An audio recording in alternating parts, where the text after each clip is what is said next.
थाना city Duniyapur police का जराइम पेशा अनासर के खिलाफ कार्रवाइयां जारी। मुख्तलिफ जराइम में मुलव्वस 3 मुल्जिमान गिरफ्तार। मुल्जिमान के कब्जे से 18 लीटर देसी शराब, 2 रिवॉल्वर और गोलियां बरामद। मुल्जिमान के खिलाफ मुकदमा दर्ज। मजीद देखते हैं डॉक्टर काजम अब्बास बलोच की इस रिपोर्ट में। District police officer Lodhran Syed कराउसन की हदायत पर थाना सिटी दुनियापुर पुलिस का SHO राव हामिद जवेद की सरबराही में जराइम पेशा अनासर के खिलाफ क्रैकडाउन जारी है। थाना सिटी दुनियापुर पुलिस ने assistant sub inspector Safdar Mansoor की सरबराही में जराइम पेशा अनासर के खिलाफ कार्रवाइयां करते हुए मंशिया फरोश फैज रसूल को शराब फरोख्त करते हुए गिरफ्तार कर लिया।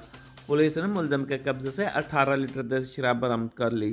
थाना सिटी दुनियापुर पुलिस ने मुख्तलिफ चोरियों में मुलव्वस चोर सैफुल्लाह और सलमान को भी गिरफ्तार कर लिया। मुलजमान ने दौरान तफ्तीश वारदातों में इस्तेमाल किया गया असला कब्रिस्तान में छुपाने का इंकशाफ किया। पुलिस ने मुलजमान की निशानदेही पर 2 रिवाल्वर और गोलियां बरामद करके मुलजमान के खिलाफ मुकदमा दर्ज कर दिए हैं। District police officer Lodhran Syed कराउसन ने जराइम पेशा अनासर के खिलाफ कार्रवाइयां करने पर थाना सिटी दुनियापुर पुलिस टीम की कारकर्दगी को सराहा है। कैमरा टीम के साथ डॉक्टर काजम अब्बास बलोच, राज न्यूज़ लोधरा।